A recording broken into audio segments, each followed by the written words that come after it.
Yo, what's up mga kayokabs? Isang magandang araw po muli sa inyong lahat mga bayang karerista. At syempre nagbabalik po muli ang inyong lingkod, Master Lekim. At welcome back po muli syempre dito po sa ating Master Lekim TV.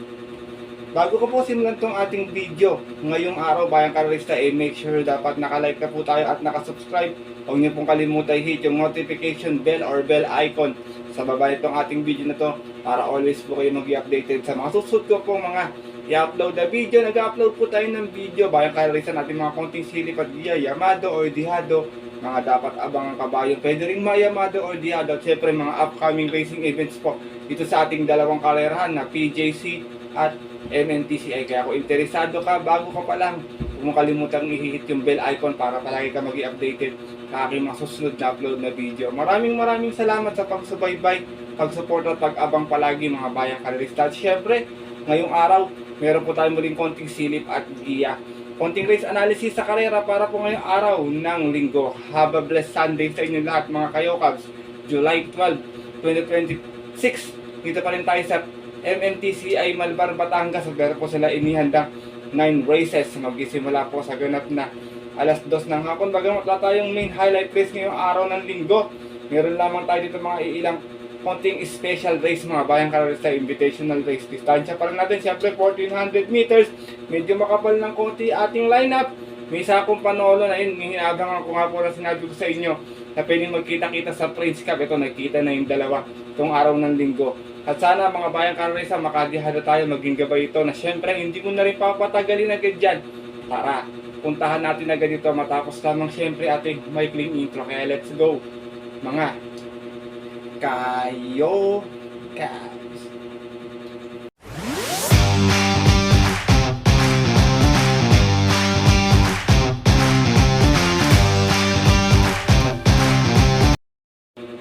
At gaya nga po ng nabanggit ko kayo na sa ating intro, meron tayong 9 races ngayong araw ng linggo. Meron tayong dalawang winner take all, dalawang pick 5, isang pick 6 at pick 4. Gaya nga na nabanggit ko kanina, lahat ng distansya 1400 meters. Medyo mahirap yung lineup bayang kalarista. Maraming mga patok sa KT. Pero siyempre alam niyo naman po, di maiwasan upset minsan na. Kaya sipat po kayo maigi. Paalala ko po sa inyo, kung makakabalita po kayo sa inyong mga kaibigan or kakilala or may sariling kayo na pupuso ang kursunada maliban sa giyang bibigay ko, huwag niyo pong kalimutan isama.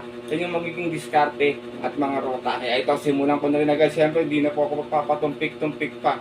Good luck po sa inyo lahat. Have a blessed Sunday mga kayo Cubs, and start na po tayo. Race number 1, start ng ating first winner take all. Pero committing this class 442.56 tayo rito. Meron tayong 8 runners but 7 in betting numbers dito sa karera na to. Nakita ko mga matulin, Sahib, Bali Bell, Essential Lady. Ganun na rin yung Yamadong Cluster. Pero dito ako sa Yamadong Cluster, first choice ko. Medyo nabababaan na ako sa laban. Kung natatandaan nyo noon, tinatalo nito sila Open Billing tsaka Prime Billing pa. Medyo talagang sobrang baba na. Hindi ko alam kung nagka-problema si Caballo. Pero yun, I hope sana okay na siya this time. Huling takbo ni Cluster, segunda po ito sa 1200. May 114 flat. Umalis ng sa stress. Out of 8 runs sa laban-laban. Same rating base spot yung po ng June 26 kung saan nanalo po doon yung kabayong si Noble Touch. Same rider na rin, Danny Boy Camaniero para sa ating Yamadong numero 8 si Cluster. Second choice ko, stakes race, tumatakbo rin dati ito. Medyo mababa na rin sa laban talaga. Numero 1, Bravo. Narerendaan po ni CS Pare Jr. Bravo, meron naman po itong 146.8 sa milya. Last time, dumating itong pang-12, umalis ng 9-8 out of 13 runs sa laban-laban sa isang special race ng June 28 kung saan ang nanalo po doon yung dihadong si Color Blast. Same rider na rin si Espare Jr. para sa ating numero 1 si Bravo. Race number 1, mga bayang kalarista, tingnan ko na lang may chamba rito, Balibel at Sahib. Kayo na pong bala, kung may makukursunadaan pa po kayo, ilan lamang yung kalahok dito at sana makadihado po kayo at good luck po sa inyong winner take all. Lipat na po tayo sa ating race number 2, simulan na ating first pick 5 MMTCI Special Invitational Race. Meron tayong 8 runners sa mga galaba-laba. Ito yung mga grupong mababa, bayang kalarista, 1741 na sagad po ito. Ito yung mga nasa dulo ng 1741. Halos papansinin nyo, si Sila lang po yung nagkikita-kita na rin sa grupo na to. May mga ibang nadadagdag lang. Dito bayang kalarista, long shot of the day ko kagad. Medyo maganda tinakbo nito last time. Numero 3, Shadow of Sipokot. Narerenda ni King Flores. Segunda to last time, 1200. May 116.4. Umalis ng 3-2 out of 6 stars naglaban-laban. Rating base 1741. At yun po ng June 24. Tinalo po siya doon ng kabayong si National Treasure. Same rider na rin, JD King Flores para sa ating numero 3 na si Shadow of Sipokot. Long shot of the day, sana makaraos. Second choice ko, numero 4, Barraco Eagles. Narerenda ni Alison Pabilik. Ito naman, Talsera last time, may 132 flat. Umalis ng 7-4 out of 7 runs sa laban-laban. Out of 8 runs sa 7 runs, sorry. Sa isang special race noong June 27. Kung sanang manalo naman po doon yung kanyang couple entry si closing time. From Saddam Pilapil sa mga rerenda, Alison Pabilik para sa ating numero 4 si Barraco Eagles. Isilasama ko pong third choice, numero 7, Alpha Miss. Narerendaan po ni Jigger Paano. Alpha Miss na segunda to noon sa PJC 1300, may 122.2. Malis ng 2-2 out of 7 runs sa laban-laban sa isang invitational race noong June 7. Tinalo po siya doon, dikit lang nung nayama doon si Go Getting. From apprentice JB Pilitro, this time ang narenda Jagger Paano para sa ating numero 7 si Alchemist. Race number 2, bayang kalarista, 8 yung kalahok dito pero lahat po ito may tsamba, wala pong pang-iwan sa grupo na to. Kayo na pong bahala kung sino pong kakampihan nyo at good luck po sa inyong first pick 5. Di pa tayo sa ating race number 3, start ng ating second winner take all. Pira ko betting with class 5 1741, meron naman tayong 7 brothers na maglalaban-laban. Ito para sa akin, 2 horse race lang to. Kung sakasakali. Kung sa akin lang, opinion ko lang to. Pero siyempre, kayo pa rin, may personada kayo. First choice ko rito, numero 7, Raven. Narerenda na po muli ni Jim El Ciego. Last time, hindi yung maganda tinakbo nito. Tatama na lang ako ng DD1. Natalo kay Catbite. Pero nanalo to noon, may 128.4 to. Malis ng 4-3 out of 11 dollars sa laban-laban sa invitational race noong June 14. Tinalo niya po doon yung kabayong si Lapping Tiger. Same rider na rin, Jim El Ciego para sa ating numero 7 si Raven. Second choice ko, galing sa panalo last time, numero 4, Potential, another JD King Flores. Ito naman may 131.4 nanalo last time, umalis ng 7-5 out of 7 runs na laban-laban. Sa isang special race noong June 27, tinalo niya po doon yung kabayong si Awesome Cole. From Apoy Asuncion, this time ang rerenda, JD King Flores para sa ating numero 4 si Paul Celestial.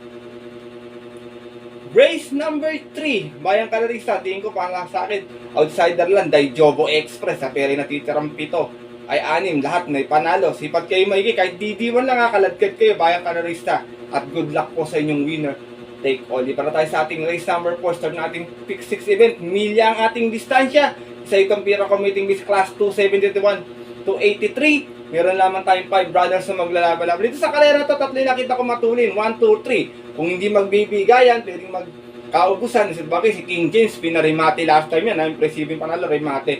Pwede makinabang yung natitirang 4, 5. Kaya dito ako, first choice ko, numero 5, Resonant, narerenda ni si Espare Jr. Tasera to last time, may 138.4. Mas ng gis out of 10 runs sa laban-laban sa special race ng June 28. Kung saan ang nanalo po doon, yung kabayong si Sherbet Fountain. Same rider na rin si Espare Jr. para sa ating numero 5 si Resonant. Second choice ka, veteranong imported dito, numero 1, every 4 years, narerenda ni JT Sarate. Ito, segunda rin ang huling takbo. May 138 naman. Malis ng 2-2 out of 8 runs sa laban-laban. Sa rating base 57 to 78 yung po ng May 31 sa karerang napanalunan, napakinabangan nung nanood na si Speedrunner. Same rider na rin, JTZ para sa ating numero 1 si every 4 years. Race number 4, bayang kalarista, media po ito ha, sipat kayo maigi, magandang karera to, pero sa bagay itong tatlo, 1, 2, 3, magkakakampihan ha. Kayo nang bahala kung sino kakampihan nyo po dyan. At good luck po sa inyong pick 6 choices. At narito na po tayo sa ating race number 5. Start ng ating second pick 5, another million. Sorry, meron pala tayong mga million distansya, kala ko 1400 data. Correct po bayang kalarista, pasensya na po kayo. Sa itong million karera, 3-year-old imported horses locally bred may join. Meron tayong 6 na kalawak na maglalaban-laban. Itong mga to, bayang karerista, ito yung mga makikita natin sa darating na Prince Cup. Ito yung 3-year-old imported horse na naglalaban-laban sa Prince Cup. At yung King's Cup naman po, yung 4-year-old and above na imported na sigurado ako, Lucent si mamamayan nila. Pero dito sa grupo nila to, medyo, kumbaga, para sa akin, medyo magandang laban to kasi medyo magagaling din naman yung mga magiging 3-year-old na imported ngayon. Pero dito, tingin ko dalawa lang yung maglalaban bayang kalarista, pero isa lang kakampihan ko. Kayo na pong bahala ng pang-proteksyon nyo. Isahan lang to, tingin ko para sa akin. Dito ako, sa numero 6, Windmill of Summer, narerenda ni PM Cabalejo. Bagamat mahinam to manakbo dito sa Malbar. Huling takbo, nanalo, may 125 flat, umalis ng 4-1 out of 7 hours sa laban-laban. Sa rating base 40-56 ng 3-year-old at yung po ng June 14, tinalo niya po doon yung narito rin sila Rush. Same rider na rin, PM Cabalejo para sa ating numero 6 na si Windmill of Summer. Kakampi na rito yung 3, 4, 5 yan, pare-pare isang quadra lang sila niyan. Ang kalaban lang talaga yung 1-2. Pero yung Student Regent, magaling din po yan ha. Kayo na pong bala kung sino kakampihan nyo. Pwede rin kayong magdalawa kung may pang kapital pa. At good luck bayang karista sa second pick 5 ninyo. Ito po, di pa tayo sa ating race number 6. Start nating pick 4. MMTCI Invitational Race muli. Meron tayong 6 stars na maglalaban-laban. Dito bayang karista, pagpalaban to, nakakondisyon to. Tayo ding 1-4 dito dahil hindi niya grupo to. First choice ko, numero 3, Sundance, narerenda ni Jomer Estorque. Huling takbo nito, pang 10. May 134.2. Umalis ng 11-11 out of 11 stars sa laban-laban sa Invitational Race ng June 14. Ang nanalo po doon yung kabayong si Raven. From John Sargent de Ocampo, this time ang narenda, Jomer Estorque para sa ating numero 3 na si Sundance. Makibalita din po kayo dyan, basta pagpalaban naman po yan, tingin ko kawawa sa kanya yung mga kalaban na yan, maniwala kayo sa akin. Second choice ko na pang-proteksyon, kung sakali nga pong may balita tayo dyan, numero 1, Lapping Tiger, narerenda ni PM Cabalejo. Siya yung nasikunda po sa karera na yon, may 130 flat po ito. Umalis ng 9-8 out of 11 stars sa laban-laban, doon din sa karera nila Raven. From Michael Jesus, isa yung narerenda PM Cabalejo para sa ating numero 1, na si Lapping Tiger. Race number 6, mga bayang kalarista, angat sa laban si Sundance dito, pero gaya nga na nabanggit ko, makibalita na lang po kayo at good luck po sa inyong pick 4 choices. Iba tayo sa ating race number 7, parating ang ating first winner take all. Pira committing base class 4, 42-56, at meron po tayo ditong 13 runners but 11 in betting options. Dalawa yung ating couple entry sa karera na ito. Dito first choice ko, nagbabalik pista galing sa mga bangkay nga imported horse, numero 3, Dinky Dodo, narerenda ni Ryan Base. Kung natatandaan nyo, Iron Edge po ang tinalo nito sa maiden, bayang kalarista noon ha. Tarsera po ito sa kanyang barrier run last time, 1200, may 115 flat. Umalis ng 1-2 out of 8 hours sa laban-laban. At yung po ng June 24, ang nanalo po doon yung tatakbo din ngayong araw na si Hid. From Jen Huko, this time ang narenda, Ryan Base para sa ating numero 3 na si Dinky Doodle. Second choice ko, numero 9, another imported horse, Queen Liam, narerenda ni JB Bakaykay. Huling takbo, PJC pang 8, may 128.2, mas ng 6-6 out of 8 hours sa laban-laban, same rating base at yung po ng July 5. Sa kairang napanalunan ng Yamadong si Lance and Gray. Same rider na rin, JB Bakaykay para sa ating numero 9, si Queen Liam. Isinasama kong third choice, baka nagpagpag lang ng kalawang, di niya grupo to, mataas grupo nito dati. Numero 5, Border Force, narerendaan po muli ni Miles Pilapil.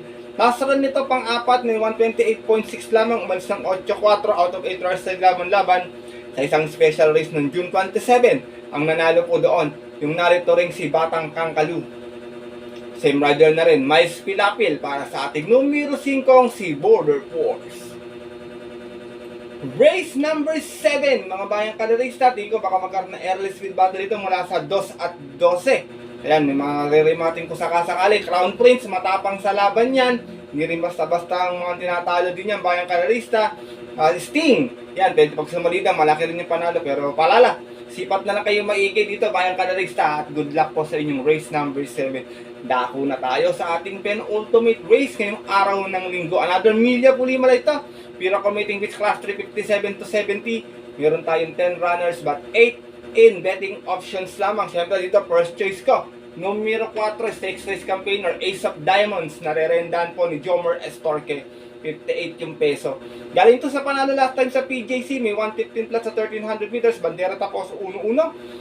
out of 8 runs sa laban-laban, same rating base at yun po ng May 24. Tinalo niya po doon yung kabayong si Adiamo Apparency. Same rider na rin, Jomer Estorque para sa ating horse to beat na numero 4 si Ace of Diamonds. Second choice ko, numero 7, Candy and Wine. Narerendahan po ni JB Bakaykay. No, natandaan. Kung natatandaan niya nakaraan, medyo malakas yung gustong talunin nito. Nasigunda to last time, may 124.2 dito sa Malbar. Mas ng maybe sa 6 out of 11 runs sa laban-laban. Same rating base po, yun po ng May 29. Gusto nga po niyang talunin doon yung kabayong si Ready to Risk It All. Same rider na rin, JB Bakaykay para sa ating numero 7, si Candy and Wine. Race number 8, mga bayang kalarista. Kung natitipid kayo, pwede kayo solo kay Ace of Diamond. Hindi niyang grupo to, mababasa rito. Pero siyempre, alam niyo naman po ang karera. Hindi po maiwasan ng upset minsan, tsaka aberya sa largahan. Yun, napansin ko madalas maraming mga outstanding na naiiwan sa largahan talaga. Kaya mas maganda may protection pa rin kayo. At good luck po sa inyong race number 8. Nandito tayo sa ating huling karera ngayong araw ng linggo. Race number 9. Pira Commuting Base Class 440-56 muli. Meron tayo ditong 13 runners but 11 in betting options lamang. Dalawa yung ating couple entry sa karera na to, bayang kalerista. Dito ako, first choice ko, laki na inumento nito. Parang ito yung kabayong si Kai na nalakas na rin yung tinatalo. Numero 4, Crulisa. Narerenda ni Abu Jan Sargent de Ocampo. Crulisa may 125.8 last time, umalis ng 6-7 out of 9 runs sa laban-laban sa isang special race noong June 28. Tinalo niya po doon yung kabayong si Trump Peter. Same rider na rin, JR de Ocampo para sa dihadong numero 4 si Crulisa. Marami kasing matulin sa karera na to. Worshipful Master, Money for Bipani, Angelic Boom, Our Money Moves. Yan, baka magkaroon na early speed battle. Second choice ko, galing din sa panalo, numero 13, Uno Magnifico. Narerendan another JB Bakaykay. May 125.6 naman to, nanalo last time, umasan sa 6-4. Out of 8 runs sa laban-laban, special race noong June 28 din. Tinalo niya po doon yung nanalo na isang gabing si Straight Shooter. Same rider na rin, JB Bakaykay para sa ating numero 13, si Uno Magnifico. Isinasama ko pong third choice, isa sa mga matutulin. Kuha tayo, baka makaporma or makadiskarte. Numero 10, important horse, Armani Move, narerendahan po ni M.A. Alvarez. Medyo sumabit tayo na. Ulit takbo nito, Milia, dumating ng pang-8. May 144.8, umalis ng 1-1 out of 9 runs sa laban-laban sa isang special race ng June 24. Kung saan ang nanalo po doon, yung kabayong si Generative. From King Flores, isa yung rerenda, Mark A. Alvarez. Para sa ating numero 10 na si R. Money Moves. Last and final race, mga bayang kararista. Sana makachamba tayo ng mga exotic nila. Hindi mga mahilig tumayan ng mga exotics or DD1. Sana makachamba tayo or sana matapat din tong giyang binigay ko. Makadihado po tayo. At good luck po sa inyong mga diskarte at magiging mga rota. At yun po mga bayang kararista ng ating mga kayokop. Sa tapos na po itong ating video nating konting silipad diyan ngayong araw po ng linggo.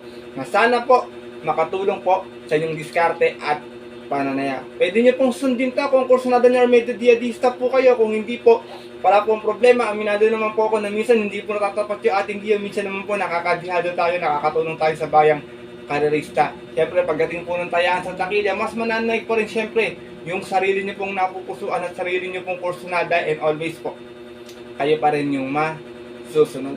Good luck po muli sa inyo lahat and have a blessed Sunday racing. Maraming salamat po muli sa inyong walang sawang pagtutok, pagsuporta at pagtitiwala palagi dito sa ating Master Lekin TV. At sana mabigyan ko po kayo mga magagandang dihadong tips or giya, lalo na next week Triple Crown third leg, bayang kararisa. Sana maganda yung maging giya natin doon at makatulong po sa inyo muli. Maraming salamat po sa inyong suporta. At sa mga pupunta naman po ng ating mga paboritong off-track betting station, medyo nag-uulan, dala po kayo ng payong or jacket. Stay safe everyone. God bless bayang karerista, lalo na sa mga solido ditong diadistang katulad kong mga kayo